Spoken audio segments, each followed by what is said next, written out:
What's going on, everybody? It's the Bulls Show, aka Aidan, and welcome back to another video. Ladies and gentlemen, today we've got a Chicago Bulls injury update to discuss for you guys ahead of the game against the New Orleans Pelicans. The Bulls are heading out west for a one-game road trip to face that New Orleans Pelicans side, a game that we should be taking extremely seriously as a Bulls team. But things could definitely be halted by the injury news that I have for you guys today if things are not on our side. Before we get started, please like and subscribe to the Bulls Show. Turn notifications on and let me know in the comments below your thoughts about the Chicago Bulls' current injury situation and your overall thoughts and opinions on how we approach this game against New Orleans and how we can win away from home against a team that's going to be taking this game extremely seriously.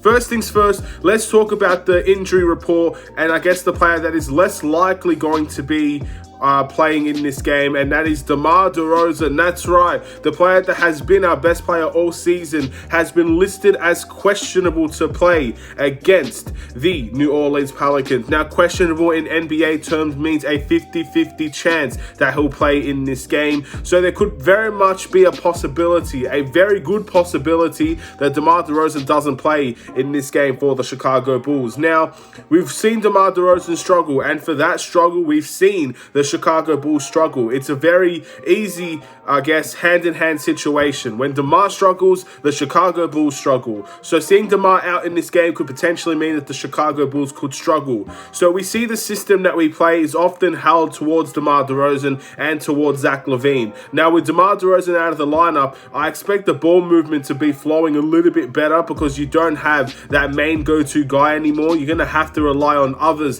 to step up on your behalf. And if we can see those guys step up for the Chicago Bulls, then DeMar DeRozan will probably be able to miss this game and we can still walk away with the win. But if we don't see guys step up the way that we saw maybe against the Raptors, how we saw multiple guys contribute, then if that's not going to be the case for the Chicago Bulls, then we will struggle in this game without DeMar DeRozan. It's as simple as that. Best player out for the team, Bulls struggle. It's always going to be that type of situation. We've seen it with LaVine in the past. We've seen it with Vucevic in the past. We've seen it with DeRozan when he was out for protocols as well. The Bulls struggle when their best players are out of the lineup. So let's just wait and see what the Chicago Bulls can do with that one. And obviously the next piece of news is that Zach LaVine is listed as probable to play against the New Orleans Pelicans. He was obviously listed as questionable in the last game against the Milwaukee Bucks, but played through it nonetheless, had a good third quarter. He didn't look like he had knee soreness whatsoever, but again, his knee is just a little bit sore and he's listed as probable. It's an upgrade from that Bucks game to the Pelicans game. So it looks like he's going to play that game most likely, in my opinion. But we could potentially see, if things are not on our side, probable is 75% chance, by the way. So if he's probable, but again, luck is on our side and he decides to sit this game out, then we could potentially see a game with no Zach LaVine and no DeMar DeRozan. That is going to be a really hard game to win. But again, these are the type of games where if you have a good mentality, you have a good winning attitude, you can still win these games without those two guys because you've got a system and structure in place where teammates can step up on those guys' behalf. Now, unfortunately, I don't believe we have that at this point in time. I don't believe we have a good structure in place. I don't believe we have a good system that allows guys to step up. Most of the time, there are some instances where it's fine, like the point guard position. I think if Caruso, Alonzo are out, Ayo steps up very well. Kobe White can step up for Zach LaVine in certain games, but not every time.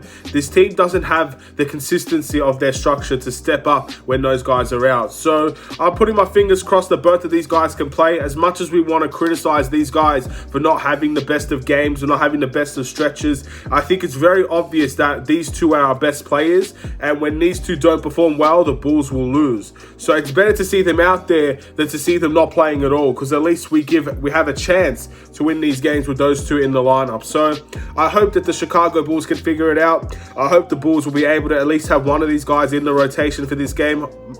Hopefully both, let's be honest. We want to see this Bulls team capitalize on wins. At the end of the day, in my opinion, the Challenger 3 out of 4, we have to win this game. In my opinion, it's a must-win game in every sense of the word. And we have a better chance of winning with those two guys out there on the floor, as well as seeing what we can do with our bench, see if our bench can step up in a game like this. Thank you for watching. Please like and subscribe if you're new. I'll see you in another Chicago Bulls video, ladies and gentlemen. This is just a short, quick injury update. Have a wonderful and safe day. Stay safe, stay healthy, stay tuned for more. Take care and peace.